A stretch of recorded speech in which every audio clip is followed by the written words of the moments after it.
Sa paanan ng bundok malinaw, kung saan ang hangin ay malamig at ang mga puno tila bulong ng kalikasan. Araw-araw makikita si Elias na nagkakalkal ng bato. Bata pa lamang siya nang yumao ang kanyang mga magulang. Kaya ang kanyang kabuhayan ay ang pagtitinda ng mga mamahaling bato at mineral na nahuhukay niya sa bundok. Kilala siya sa baryo bilang si Totoy Bato. Bagamat mahirap ang buhay, hindi nawawala ang sigla ni Elias. Palagi niyang iniisip na ang bawat bato na nahuhukay niya ay may kwento. Parang mga tao, ngunit isang araw may kakaibang nangyari. Sa gitna ng kanyang paghuhukay, natagpuan niya ang isang bato na kasing kinang ng araw. Ngunit napapalibutan ng itim na ugat. Agad niyang naramdaman ang kakaibang init mula rito. Anong klase ng bato ito? Tanong niya sa sarili. Nang hawakan niya ito, biglang umalingaw-ngaw ang isang tinig mula sa kawalan. Elias, ikaw ang napili. Taglayin mo ang agimat ng katapangan at hustisya.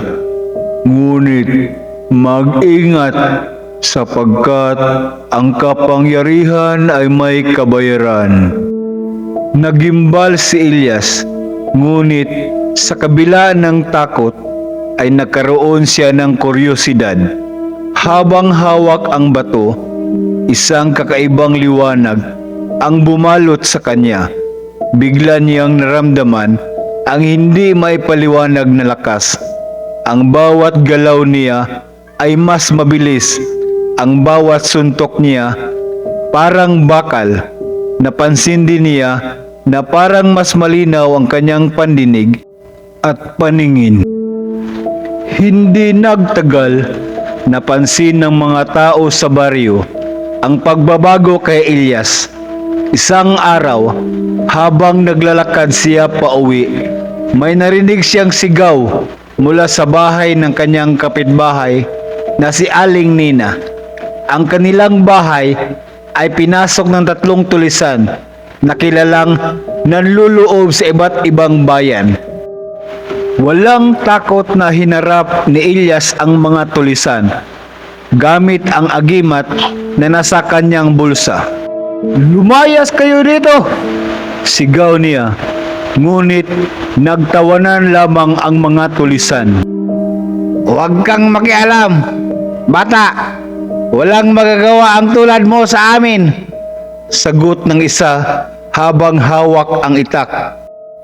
Ngunit sa isang mabilis na galaw, naagaw ni Elias ang itak at pinatumba ang mga tulisan gamit ang kanyang bagong lakas. Nagulat ang lahat, lalo na si Aling Nina, na hindi makapaniwala sa nasaksihan. Ang 3 tulisan ay mabilis na tumakas, dala ang takot sa kanilang mga mata. Pagkatapos ng insidente, kumalat sa baryo ang kwento tungkol kay Totoy Bato, ang bagong bayani ng San Rafael. Ngunit sa kabila ng papuri at pasasalamat, alam ni Elias na ang kanyang bagong kapangyarihan ay mas malalim na dahilan. Habang iniisip ito, napansin niya ang isang matandang lalaki nakaupo sa harap ng kanyang bahay. Hindi niya kilala ang matanda, ngunit may kakaiba sa presensya nito. "Ikaw ba si Totoy Bato?" tanong ng matanda habang nakangiti. "Alam kong marami kang tanong. Ako ang mabibigay ng sagot." Dito nagsimula ang tunay na kwento ni Totoy Bato, ang tagapagtanggol laban sa mga mang-aapi at magnanakaw. Ngunit hindi niya alam na ang bagong kabanata ng kanyang buhay ay puno ng panganib. lihim at sakripisyo. Kinabukasan ng insidente sa bahay ni Aling Nina, nagising si Ilyas na may kabuntot na katanungan. Sa kabila ng tagumpay laban sa mga tulisan, hindi pa rin niya maintindihan kung ano ang tunay na ibig sabihin ng agimat na nakuha niya mula sa bundok. Lalo na't nang kanyang hawakan ang bato, naramdaman niya ang kakaibang koneksyon dito. Parang may mga mata na nagmamasid mula sa dilim, naghihintay ng pagkakataon. Habang naglalakad siya patungo sa bukirin, isang matandang mang-uukit ng kahoy na si Mang Tino ang lumapit sa kanya. "Totoy ba to?" sabi ng matanda. "May napansin akong kakaiba sa'yo. Hindi ba't nahanap mo na ang agimat na yun?" Nagulat si Ilyas sa tanong, ngunit tumango na lamang. "Paano mo nalaman, Mang Tino?" "Mahalaga ang agimat, anak," sagot ni Mang Tino. "Ang mga ito'y hindi basta-basta napupunta sa mga kamay ng sinuman. Sila ay may misyon, at ang bawat agimat ay may taglay na kapangyarihan na makakatulong o makakasira. Depende kung paano ito gagamitin." "Anong misyon?" tanong ni Ilyas, sabay hawak sa kanyang agimat na nasa bulsa. "Ang agimat na hawak mo ay matagal nang hinahanap ng mga tao, lalo na ng mga api at magnanakaw," sagot ni Mang Tino.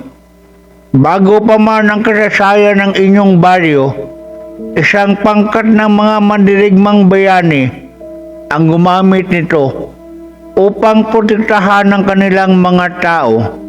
Ngunit may mga hindi nagatubling gamitin ang mga kapangyarihan nito sa masama. Kaya nagkaroon ng sumpa ang agimat. Ang sinumang nagtangkang gamitin ito ng masama ay magbabayad ng isang napakalaking halaga." Dahil sa sinabi ni Mang Tino, lalo pang naguguluhan si Ilyas. "Ano ang kabayaran na sinasabi mo?" "Sa bawat laban ng iyong paglalahukan, ang agimat ay magbibigay sa iyo ng lakas, bilis, at kakayahan na hindi kayang pantayan ng sinuman," paliwanag ni Mang Tino. "Ngunit sa bawat digma, may isang buhay na mawawala, at hindi mo malalaman kung sino ang mamawala hanggat hindi mo ito nararanasan." Sa mga salitang yun, hindi makapagsalita si Ilyas. Naramdaman niya may mabigat na responsibilidad na nakasalalay sa kanya, at hindi na niya pwedeng baliwalain ang kapangyarihan ng agimat. Sa kabila ng kanyang mga pangarap na magdadala ng kapayapaan at kaayusan sa baryo, isang gabing madilim ay naglakbay si Ilyas patungo sa kabundukan. May narinig siyang mga kaluskos sa paligid, at nang siya'y magtago sa dilim ng mga puno, nakita niya ang mga tatlong mga armadong lalaki, mga paborito ng mga mang-aapi na nagtatago sa isang lihim na lugar. "Ang batang Totoy ba to? Siya na ang bagong bayani, ha?" sabi ng isa sa mga lalaking armado. "Hindi ko alam kung anong kakaibang lakas meron siya, pero kailangan natin siyang tapusin bago pa magtagumpay." "Oo," sagot na isa pa. "Kailangan natin kunin ang agimat na yun. Kung tayo ang makakakuha, tiyak na magiging makapangyarihan tayo." Ang mga salitang yun ay nagbigay ng takot kay Ilyas. Ang mga kalaban ay hindi natatakot sa kanya dahil sa tapang o lakas niya, kundi dahil sa agimat na hawak niya. Alam niya kung hindi siya kikilos agad, magdudulot ito ng panganib sa buong baryo. Pero alam din niya, hindi niya kayang labanan ang tatlong armadong kalaban ng mag-isa. Tulad ng sinabi ni Mang Tino, kailangan niyang maging maingat. Ang bawat laban ay may kabayaran. Ang bumulong sa kanyang isipan. Tumakbo siya palayo mula sa kanilang kinaroroonan, nagtatago sa mga madidilim na sulok ng kagubatan, at iniisip kung paano niya magagamit ang agimat ng tama upang hindi magdulot ng kapahamakan sa iba. Ngunit sa kanyang pagtakas, naramdaman niya isang mabigat na kapangyarihan ang dumadaloy sa kanyang katawan. Nagiging mas matalim ang kanyang pandama at ang lupa parang tumutugon sa bawat hakbang niya. Hindi siya tumigil at sa isang iglap, naisip niya kung paano niya dapat gamitin ang agimat sa mga susunod na laban. Ang agimat ay may mahalagang misyon at nasa kanyang mga kamay ang desisyon kung paano ito gagamitin, para sa kabutihan o kasamaan. Ang gabing yun ay tila isang palatandaan para kay Elias. Habang ang malamlam na buwan ay sumilip sa kalangitan, naglalakad siya sa kagubatan, nag-iisip kung paano niya dapat gamitin ang agimat sa mga susunod na hakbang. Hindi siya pwedeng magkamali. Ang bawat desisyon ay may kalakip na kabayaran, at hindi lang ang kanyang buhay ang nakataya, kundi pati ang kanyang buong baryo. Elias! Isang tinig ang sumalubong sa kanya mula sa madilim na kagubatan. Si Mang Tino. Ano po ang nangyari? Tanong ni Elias nang makita ang matandang manguukit ng kahoy na may daladalang kahon ng mga gamit. May mga tao sa baryo na gumagamit ng masamang kapangyarihan, sagot ni Mang Tino. Hindi ko alam kung anong dahilan nila, pero may mga api na nagsasagawa ng mga lihim na plano upang agawin ang mga agimat at gamitin ito para sa kanilang pansariling pagkinabangan. Sila ang mga tinatawag nilang ang pagtakas, mga magnanakaw at mandarambong na nagtatago sa dilim. Nagulat si Elias sa narinig, at ang takot na kanina ay natutulog sa kanyang dibdib ay biglang pumutok. Paano natin sila mapipigilan? Sa agimat mo, matutulungan mo ang mga tao, sabi ni Mang Tino. Ngunit, ingatan mo ang iyong sarili.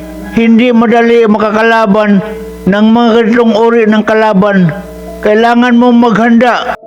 Habang naglalakad silang magkasama patungo sa baryo, ipinakita ni Mang Tino ang isang lumang mapa na may mga itim na guhit at simbolo na nagpapakita ng mga lihim na lugar kung saan nagtatago ang mga kalaban.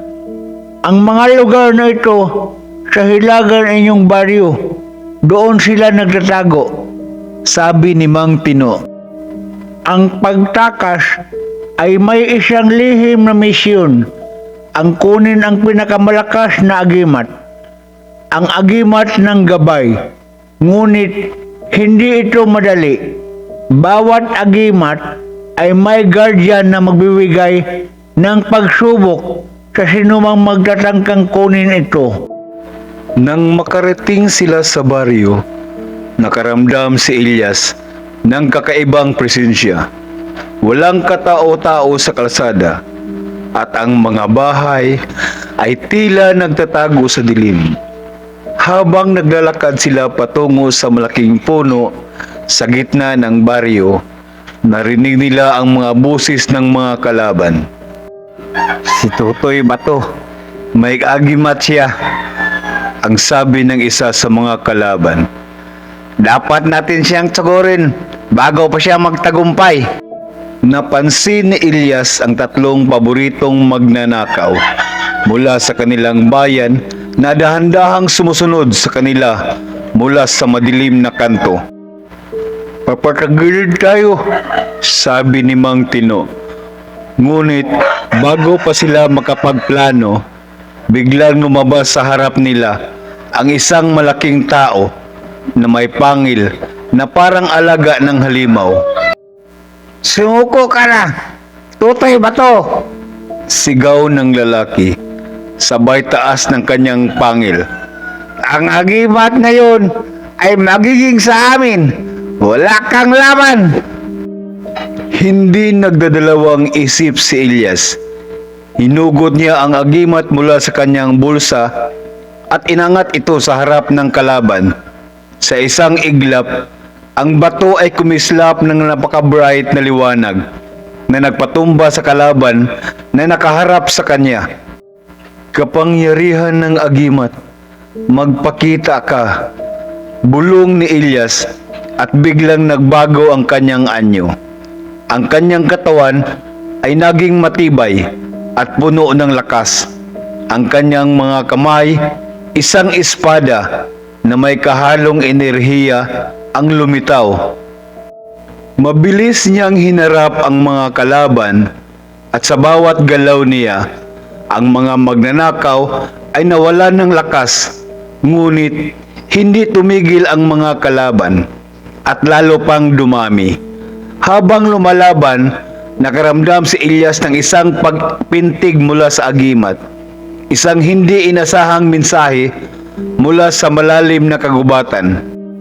"Ilyas," sabi ng tinig, "huwag mong kalimutan, sa bawat laban na iyong haharapin, hindi lang ang iyong kalaban ang dapat mong bantayan, kundi pati ang iyong puso. Huwag hayaang mapuno ito ng galit, dahil ang galit ang maghahatid ng kapahamakan sa lahat." Napansin ni Ilyas na habang lumalaban siya, ang agimat ay nagiging mas malakas, ngunit parang may panganib din na naramdaman. Naramdaman niya tila may ibang puwersa na sumusubok dumaan sa kanyang mga isipan. Huminto siya sandali at nakita niya ang isang pamilyar na mukha, si Mang Tino, na sa gilid ng laban. Sa isang mabilis na pagpitik ng kanyang daliri, ang agimat ay nagbigay ng isang malakas na alon ng enerhiya na tinaboy ang mga kalaban. Ngunit ang laban ay hindi pa tapos, at habang ang mga magnanakaw ay tumakas, isang lihim na plano ang nagsimula. Habang si Ilyas ay naglalakad pa uwi mula sa matinding laban sa mga magnanakaw, ang kanyang isipan ay puno ng mga tanong. Ano ang ibig sabihin ng lihim na mensahe mula sa agimat? Bakit kaya tila may ibang puwersa na kumukontrol sa kanya? Tila may mas malaking hamon na nag-abang, at alam niya hindi pa tapos ang laban. Pagdating niya sa baryo, sinalubong siya ni Mang Tino.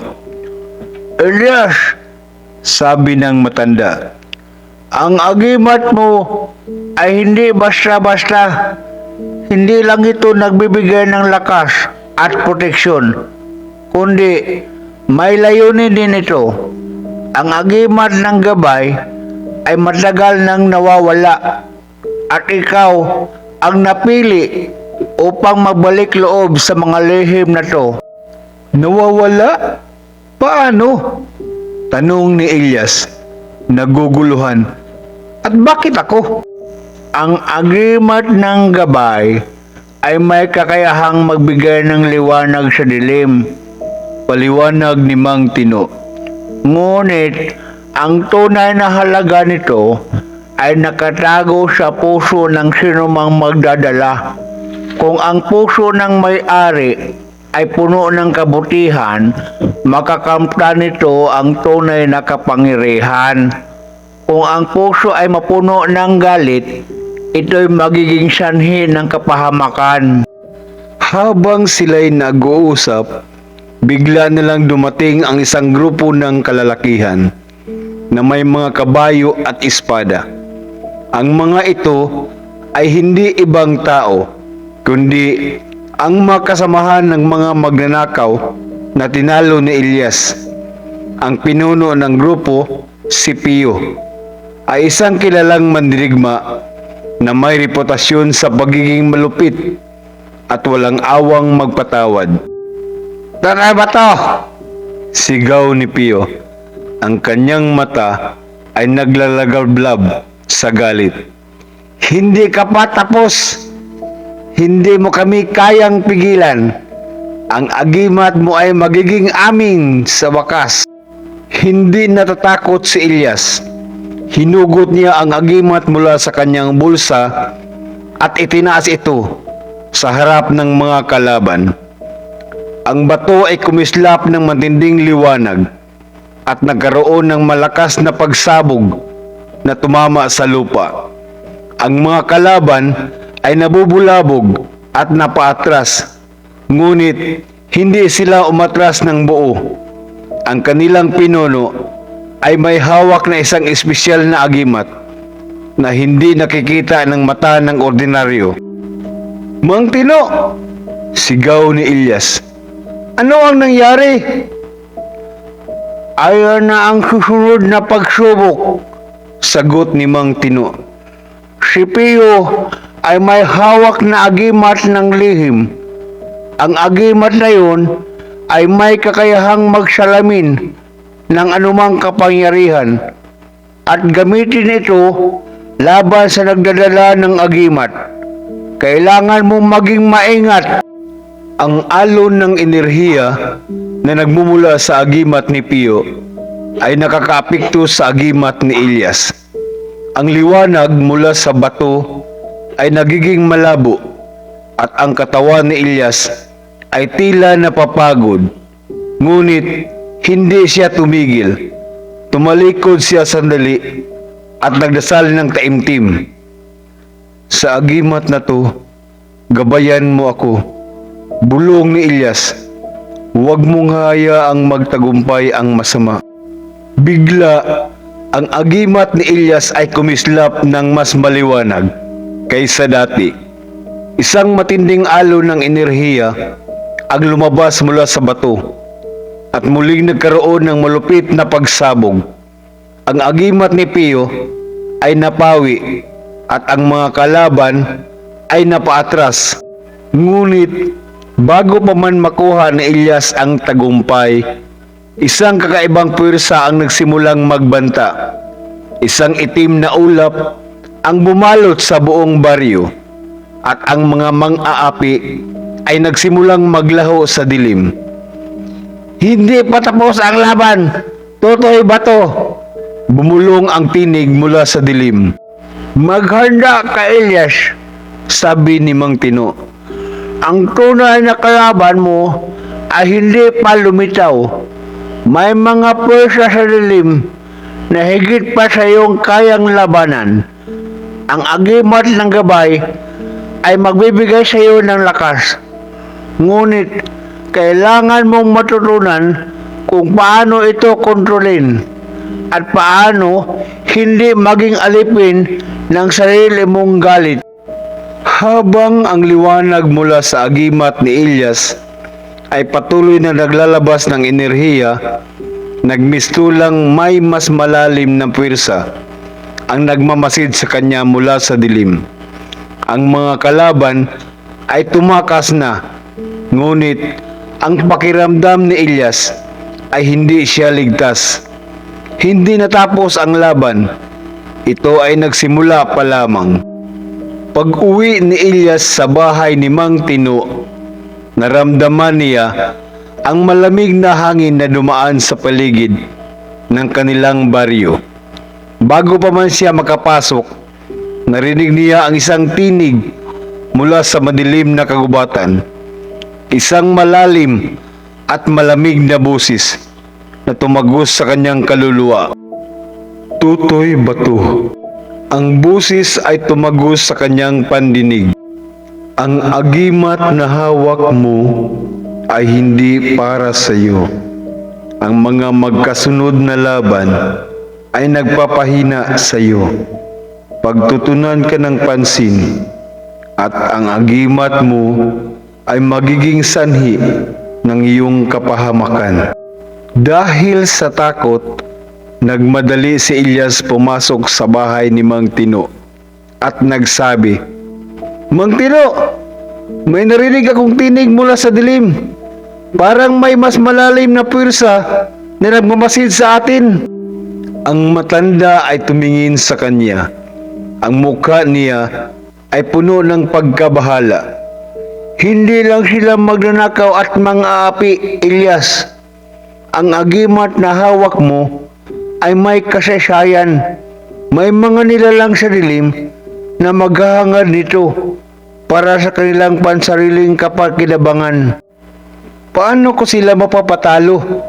tanong ni Elias. Ang kanyang tinig ay may halong pangamba.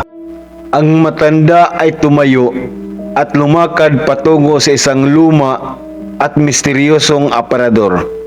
Binuksan nito ang isang kahon at inilabas ang isang makinis na bato na may mga kakaibang ukit. "Ito, Elias," sabi ni Mang Tino, "ang bato ng pagkatalos. Isa itong agimat na magbibigay sa iyo ng gabay at magpapalakas sa iyong kakayahang makita ang tunay na kalaban. Ngunit tandaan mo, may mga puwersang hindi nakikita na pilit lalapit sa iyo." Kinuha ni Elias ang bato at agad niyang nararamdaman ang kakaibang init na dumaloy sa kanyang katawan. Ang agimat na hawak niya ngayon ay tila naging mas malakas.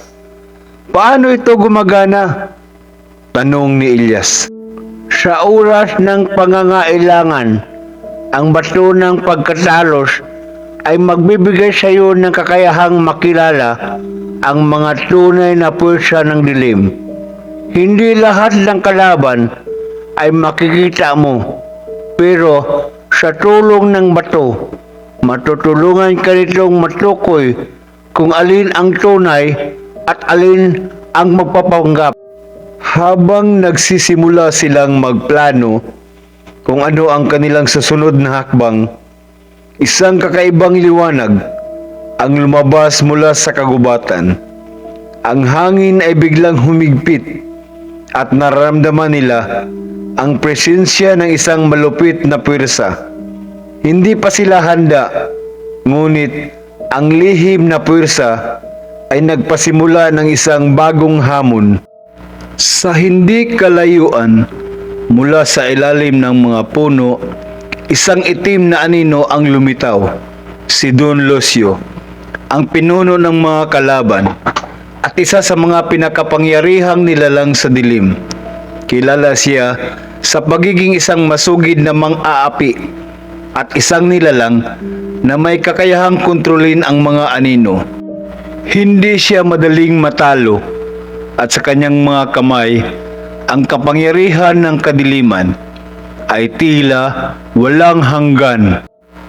"Tinutulungan mo siya, Mang Tino," bulyaw ni Don Lucio. "Ang batang yan ay hindi karapat-dapat sa agimat. Ang iyong proteksyon ay magtatapos dito."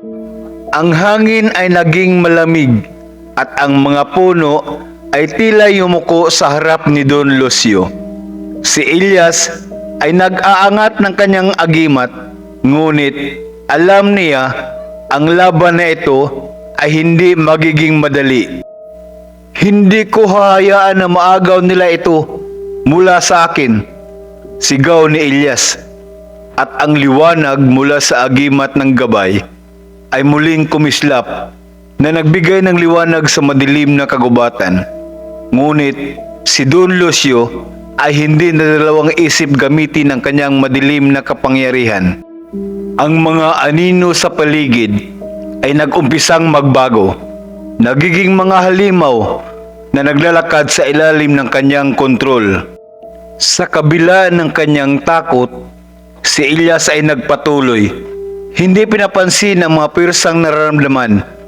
Ang agimat ng gabay ay nagbigay liwanag, ngunit ang laban ay nagiging isang pagsubok ng tiwala sa sarili at lakas ng loob.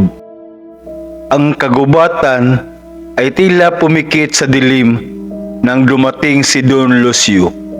Ang kanyang anyo ay hindi maipaliwanag. Isang nilalang na hindi tao, isang pinagmumulan ng takot ng kawalan at pag-asa. Ang mga anino mula sa kanyang paligid ay gumagalaw at nagiging mga halimaw na may nakakilabot na hitsura. Naglalakad sa ilalim ng kanyang kontrol. Samantalang si Ilyas ay nakakaramdam ng takot. Alam niya, hindi siya maaaring magpatalo. Nais niyang patunayan sa lahat, lalo na sa kanyang sarili, na ang kabutihan ay may taglay na lakas upang labanan ang kasamaan. Tutoy Bato. Ang malamig na boses ni Don Lucio ay umabot sa kanyang tainga. Hindi mo kayang pigilin ang pwersa ng dilim. Ang agimat mo ay isang laruan sa aking mga kamay. Hindi lumingon si Ilyas. Hinugot niya ang agimat ng gabay mula sa kanyang bulsa at itinaas sa harap. Ang bato ay kumislap ng matinding liwanag. Ngunit sa kabila ng lahat ng liwanag na yun, ang anino ni Don Lucio ay hindi natatakot. Kung ang tanging pag-asa mo ay ang agimat na yan, wala kang kinabukasan. Patuloy na tinig ni Don Lucio na ngayon ay parang isang iko sa buong kagubatan. Ang mga kalaban mo ay mas marami at ang mga kasamahan ko ay may higit pang lakas. Hindi mo kaya. Ngunit hindi natakot si Ilyas. Ang agimat na to ay hindi para sa akin lang. Ito ay para sa mga tao sa San Rafael. Para sa bawat nilalang na lumalaban para sa kabutihan at katarungan. Hindi kita pahintulutan na agawin ito. Mabilis na umabot ang kamay ni Ilyas sa bato at nagdasal. Bato ng gabay, liwanagan mo ako. Labanan mo ang dilim at ipakita ang tunay na lakas ng kabutihan. Sa mga salitang yun, isang malakas na tunog ng kulog ang dumugundong sa kalangitan. Ang mga anino ni Don Lucio ay tila nauurong, ngunit patuloy pa rin sila sa paglapit kay Ilyas. Bago pa man magtuloy-tuloy ang digmaan, isang kakaibang pangyayari ang naganap. Mula sa isang lugar sa likod ng kagubatan, lumabas si Mang Tino na may daladalang isang sinaunang aklat. Ilyas! Sigaw ni Mang Tino. Mayroon akong isang lihim na makakatulong sa iyo. Bumalik ang tingin ni Ilyas kay Mang Tino at ang matanda ay nagsimulang magbasa ng mga mahiwagang salita na nakasulat sa aklat. Ang mga salitang yun ay parang may kapangyarihang lumabas mula sa aklat at tumago sa buong kagubatan. Ito ang lihim ng liwanag at anino, sabi ni Mang Tino. Kung ikaw ay magtatagumpay, hindi lamang ang agimat na hawak mo ang magiging sandata mo. Ang tunay na kapangyarihan ay nagmumula sa iyong puso. Ang iyong puso, Ilyas, dagdag pa ni Mang Tino, ay magpapasya kung ikaw ay magiging tagapagtaguyod ng kabutihan o magiging alipin ng dilim. Ang tunay na laban ay hindi laban sa anino, kundi laban sa takot at galit na mayroon ka. Ang mga anino ni Don Lucio ay nagsimulang mag-iba ang anyo. Mga nilalang na mula sa malupit na kabundukan, mga nilalang na nilikha upang maghasik ng lagim at sindak. Ngunit sa kabila ng lahat ng ito, si Elias ay patuloy na humahawak sa agimat ng gabay. Ang liwanag mula dito ay nagiging malakas. Ang kanyang puso ay tumibok ng mabilis, puno ng tapang at determinasyon. Habang patuloy ang laban, naalala ni Elias ang mga tinuro ni Mang Tino. Hindi lang ang lakas ng agimat ang makapagpatalo sa kalaban. Kailangan niyang pagtuunan ng pansin ang mga nakatagong kabutihan sa loob niya. Ang galit at takot ay kailangan niyang pagtagumpayan upang makamtan ang tunay na kapangyarihan. Ang liwanag mula sa agimat ng gabay ay galing sa aking puso, sigaw ni Elias. Hindi ko kayang manghawa ng takot sa mga tao. Labanan ko ang dilim, hindi lang para sa akin, kundi para sa lahat. Habang binibigkas ni Elias ang mga salitang yun, ang liwanag mula sa agimat ay naging mas maliwanag at ang mga anino ni Don Lucio ay nagsimulang maglaho. Punit-punit at nawawala sa aire.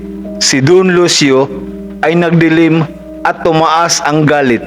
Ngunit natagpuan ni Elias ang tunay na lakas, ang lakas ng kabutihan at tapang.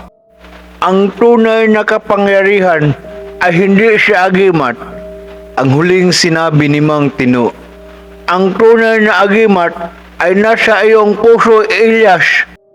Habang naglalakad si Elias sa madilim na kagubatan, dala ang bagong lakas na natunan mula sa kanyang puso.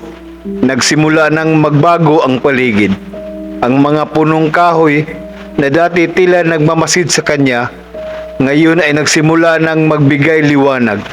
Ang agimat ng gabay na hawak niya ay kumikislap at ang bawat hakbang ni Elias ay nagdadala ng lakas na hindi pa niya nararamdaman.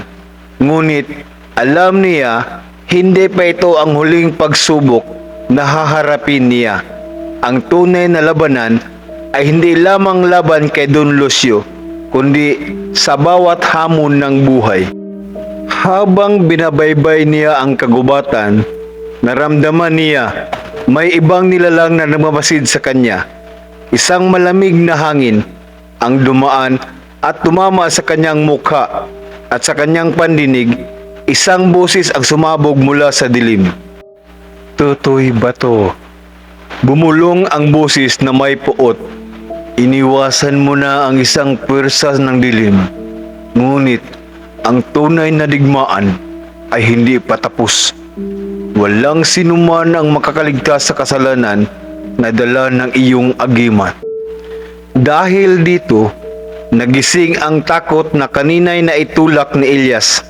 Alam niya, hindi lang si Don Lucio ang nagtataglay ng masamang kapangyarihan. May mga nilalang din na nagtataglay ng lihim at galit at kayang maghatid ng pagkawasak sa mga natutulog na kabutihan. Ngunit hindi siya pwedeng magpatalo. Alam niya mayroon pa siyang misyon, at ang misyon na yun ay para sa kanyang bayan. Pumagitna siya sa isang malawak na kaluwagan ng kagubatan, kung saan ang mga puno ay tila nakatago at ang lahat ng landas ay natabunan ng matitigas na mga ugat. Biglang lumitaw ang isang nilalang na matagal nang nawawala sa mga kwento ng kanyang lola. Isang nilalang na may katawan ng isang dambuhalang sawa at mata na purong dalawang asul na alon ng dagat. Siya si Calvario, ang tagapagbantay ng kagubatan, na piniling magtago sa dilim upang maghintay ng tamang panahon upang ipakita ang kanyang lakas. Si Calvario ay lumapit kay Elias. Ang malalaking mata nito ay naglalabas ng mistulang sinag mula sa ilalim ng madilim na kakahuyan. Tutoy ba to? Ang tinig ni Calvario ay nagdadala ng kabang nakakalito. Ikaw ba ang nagtataglay ng agimat ng gabay? Alam mo ba, ang kapangyarihan ng agimat na yun ay hindi para sa mga individual. Ito ay para sa kalikasan. Kung gagamitin mo ito para sa iyong pansariling kapakinabangan, mas lalo mong nalalapastanganin ang balansi ng ating mundo. Matapos magsalita, ang katawan ni Kalbaryo ay nagsimulang magbago. Naging malakalabaw at bumangon ang mga ugat mula sa lupa na nagsimulang magsanib at bumalot sa paligid ni Elias. Nakaramdam siya ng bigat sa kanyang katawan, ngunit pinilit niyang huwag magpatalo. Huwag mong gawing hadlang ang takot sa iyong landas. Sabi ni Mang Tino mula sa likuran. Si Kalbaryo ay tagapangalaga ng kagubatan, pero hindi ito kalaban. Siya ay isang pagsubok upang mas mapagtibay pa ang iyong misyon. Hindi mo pa natutunan ang tunay na layunin ng agimat ng gabay. Gamit ang lakas ng loob at mga salitang iyon, pinilit ni Elias na itaas ang kanyang agimat. Habang umaagos ang enerhiya mula sa bato, nagsimulang magbago ang paligid. Ang mga ugat na bumabalot sa kanya ay naglaho at si Kalbaryo ay huminto sa pag-atake. Ang agimat mo ay may layunin at ikaw ang magsasabi kung paano ito gagamitin. Sabi ni Kalbaryo, ang kanyang anyo ay nagbalik sa kanyang orihinal na anyo. Isang dambuhalang nilalang na puno ng karunungan. Hindi mo dapat abusuhin ang kapangyarihan, Tutoy Bato. Ang tunay na laban ay hindi laban sa mga nilalang na tulad ko, kundi laban sa mga mang-aapi, mga magnanakaw, at mga nilalang na hindi marunong magpatawad. Si Elias, sa kabila ng lahat ng takot at kalituhan, ay nagsimulang magtiwala sa kanyang puso. Ang kanyang lakas ay hindi lamang mula sa agimat, kundi mula sa kanyang misyon, ang magbigay katarungan at proteksyon sa mga walang kalaban-laban. Ang laban ko ay hindi para sa aking sarili, Kalbaryo. Sagot ni Elias. Lalaban ako para sa aking bayan, para sa mga hindi kayang magtanggol sa sarili nila, laban sa mga nagsasamantala sa kapwa. Habang umuusad ang kwento ni Tutoy Bato, nagsimula niyang matutunan ang tunay na halaga ng kanyang agimat. Hindi lamang isang bagay na nagbibigay ng kapangyarihan, kundi isang gabay upang magdala ng liwanag sa dilim. Matapos ang matinding labanan sa kagubatan at ang pagkatalo ni Kalbaryo, nanumbalik ang katahimikan sa bayan ni Elias. Ngunit sa kabila ng mga tagumpay at bagong natutunan mula sa agimat ng gabay, hindi pa rin siya makapagpahinga. Sa bawat kanto ng kanilang baryo, mga kwento ng mga mang-aapi at magnanakaw ay patuloy na umaabot sa kanyang pandinig. Ang mga masasamang tao na ipinapadala ni Don Lucio ay nagsimulang maghasik ng lagim sa mga mahirap na pamilya. Muli niyang naalala ang unang pagkakataon na naramdaman niyang tumutulong sa mga tao. Si Elias, o mas kilala bilang Tutoy Bato, ay hindi lamang isang batang may malasakit sa kanyang bayan, kundi isang mandirigma na nagsumpang ipagtanggol ang mga walang kalaban-laban. Isang araw, habang si Elias ay naglalakad sa tabing dagat, naramdaman niya ang isang kakaibang hangin na dumaan at ang agimat ng gabay na hawak niya ay nagsimulang magniningning. Sa likod ng mga bundok, may isang makapangyarihang nilalang na muling nagbabalik, ang mga alagad ni Don Lucio na may bagong misyon. Sirain ang kabundukan at gawing pribadong teritoryo ng mga mapagsamantalang negosyante.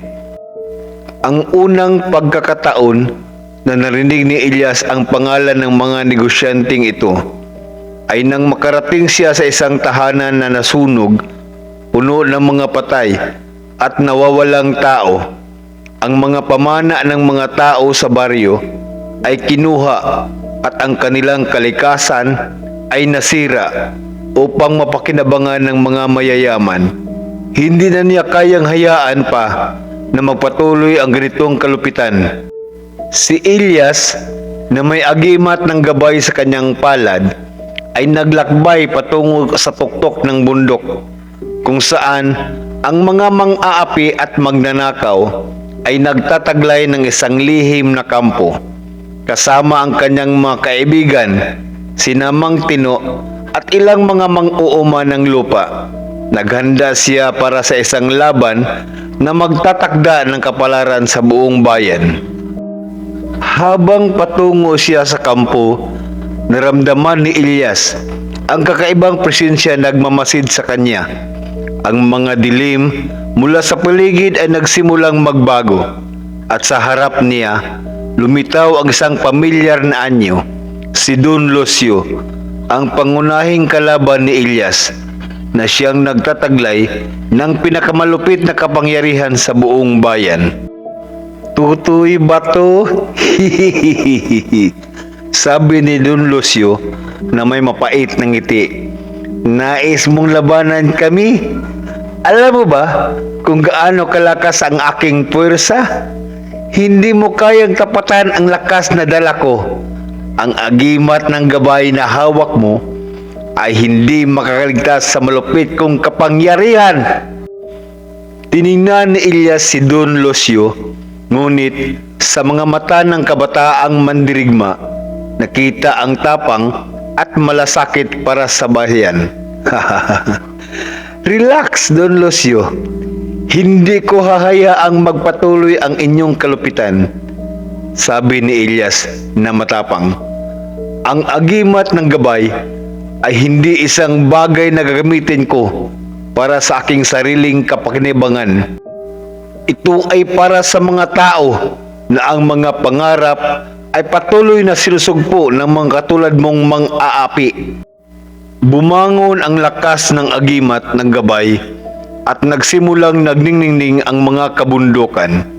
Habang lumalakas ang hangin, nagsimulang magbago ang lahat. Si Don Lucio ay nagsimulang magpakita ng higit pang malupit na kapangyarihan. Ngunit ang liwanag mula sa agimat ni Elias ay nagpakita ng isang alternatibong lakas. Ang bawat pagsabog ng liwanag ay nagiging simbolo ng bawat sugatang pamilya at bawat buhay na inagaw ng kasamaan. Habang patuloy ang kanilang laban, nagsimulang magbago ang kalangitan. Ang mga ulap ay naghiwalay at ang buwan ay nagbigay ng liwanag sa kanilang laban kay Don Lucio at sa mga puwersa ng dilim. Muling nakatayo si Tutoy Bato, ang batang may malasakit at hindi matitinag na lakas. Sa kabila ng matinding laban ni Tutoy Bato kay Don Lucio, hindi pa tapos ang tunay na pagsubok. Sa pagsiko ng araw, nakatayo si Elias sa tuktok ng bundok. Hawak ang agimat ng gabay. Ngunit ang agimat na dati ay nagbibigay ng liwanag at lakas, ngayon nagiging malupit na pagsubok. Sa bawat sandali, ang kanyang kalakasan ay sinubok ng mga puwersang mas malalakas pa kaysa anumang laban sa kanyang nararanasan. Habang papalapit ang madilim na hukbo ni Don Lucio, tila nagsimula na namang mawalan ng pag-asa ang mga tao sa bayan.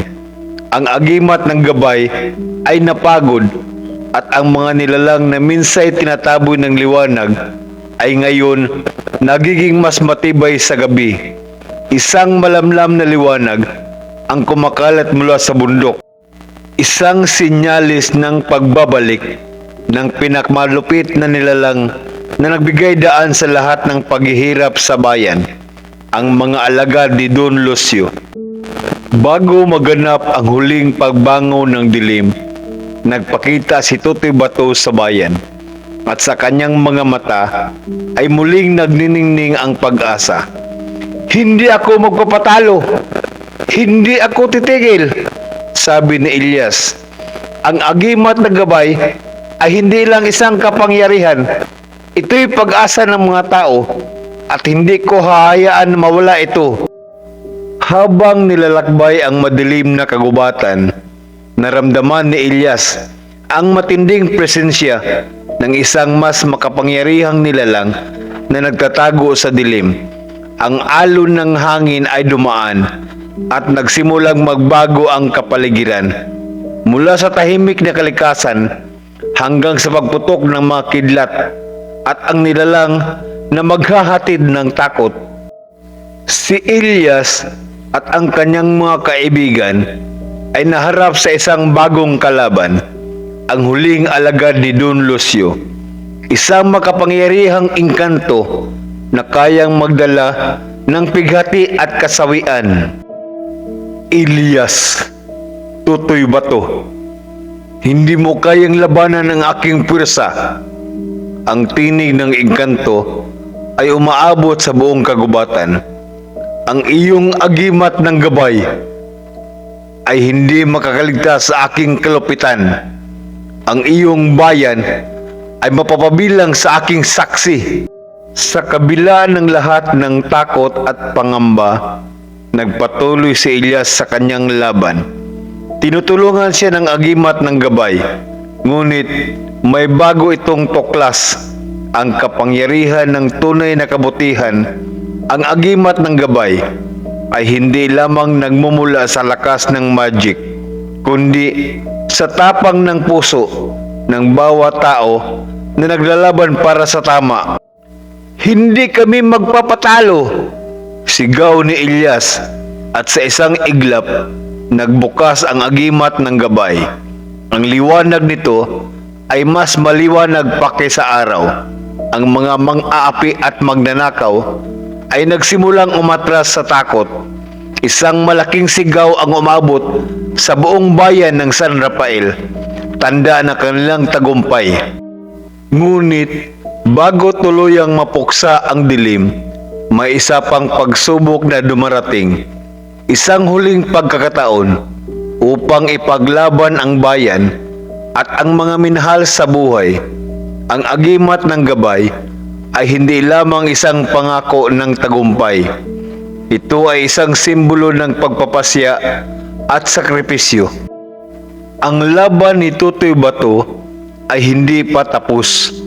Sa huling sandali, bago siya pumasok sa pinakmalupit na pagsubok ng kanyang buhay, nagbigay siya ng pangako sa kanyang bayan. Hanggat may agimat, may pag-asa. At hanggat may pag-asa, may kaligtasan. Sa kabila ng mga pagsubok at panganib, nakatayo si Totoy Bato sa tuktok ng bundok. Hawak ang agimat ng gabay. Ang dilim ay sumiklab sa paligid. At sa huling pagbangon ng mga alagad ni Don Lucio, nagsimula ang pinakapangyarihang laban ng kanyang buhay. Ang agimat na dati ay puno ng liwanag at lakas, ngayon ay nagiging malupit na pagsubok. Lahat ng kanyang natutunan mula sa mga nakaraang laban at ang sakripisyo ng mga taong sumusuporta sa kanya ay magsisilbing gabay sa huling sandali ng kanyang laban. Habang ang mga alagad ni Don Lucio ay patuloy sa pag-atake, naramdaman ni Totoy Bato ang isang makapangyarihang puwersa na nagsimulang magbago ng kanyang kapaligiran. Ang agimat ng gabay ay nagsimulang magliwanag ng higit pa, at sa bawat pag-ayon nito, ang liwanag nito ay nagiging simbolo ng pag-asa ng mga tao. Ang huling alagad ni Don Lucio, ang pinakamalupit na engkanto, ay lumabas mula sa dilim at humarap kay Ilyas. Nagbabalik ng matinding hamon. Hindi mo na kami kayang pigilan, Ilyas. Ang agimat na yun ay wala ng silbi. Ang engkanto ay nagsalita ng may matinding paghamak. Ngunit si Tutoy Bato na may kabiguang itinakwil ang takot ay nagbigay ng matinding sagot. Ang agimat ng gabay ay hindi lang para sa lakas. Ito ay para sa mga taong naniniwala sa tama, para sa mga taong lumalaban, para sa kanilang kinabukasan. Ang matinding liwanag mula sa agimat ng gabay ay sumabog at nagbigay liwanag sa buong bundok. Tinatanglawan ang madilim na kagubatan. Sa huling sandali ng kanilang laban, si Tutoy Bato ay nagpakita ng tapang na hindi pa niya nararamdaman. Sa isang huling hampas ng agimat, nalamo ng liwanag ang engkanto at ang mga alagad ni Don Lucio. Ang lahat ng kalaban ay napawi sa isang iglap at ang bundok ay muling naging tahimik. Ngunit hindi nito natapos ang lahat. Sa huling sandali ng laban, napansin ni Tutoy Bato ang kakaibang lakas na nagmumula sa agimat ng gabay. Ang tunay na layunin ng agimat ay hindi lang para magbigay lakas, kundi para magbigay pag-asa at pagbabago. Habang ang mga kalaban ay tuluyang napawi, ang agimat ay nagbago at naging isang simbolo ng pagkakaisa ng mga tao. Sa pagbabalik ni Tutoy Bato sa bayan ng San Rafael, nakita niya ang pagbabago. Ang mga tao na noon ay nakatago sa takot at pang-aapi ay nagbalik loob sa kanilang mga pangarap. Pinangunahan ni Tutoy Bato ang mga tao sa pagtatayo ng mas matibay na komunidad. Isang komunidad na hindi magpapadala sa takot at hindi matitinag sa pang-aapi. Habang ang agimat ng gabay ay muling nagsilbing ilaw ng bayan, ipinagdiwang ng buong San Rafael ang kanilang tagumpay. Ang mga kwento ng kabayanihan ni Tutoy Bato ay naging aral sa bawat kabataan at sa mga matatanda, isang paalala na ang tunay na lakas ay hindi nagmumula sa agimat o sa kapangyarihan ng katawan, kundi sa tapang ng puso at pananampalataya sa tama. Si Elias, ang batang kilala sa tawag na Tutoy Bato, ay naging simbolo ng tunay na pag-asa sa isang bayan na minsang pinaslang ng dilim. Ang agimat na nagbigay lakas ay naging simbolo ng bawat laban para sa katarungan at para sa mga nawawalang pangarap. At ang huling kabanata ng kwento, natutunan ng mga tao ng San Rafael na ang tunay na agimat ay hindi sa bagay na hawak ng kamay, kundi sa ating pananampalataya at pakikibaka para sa mas magandang bukas.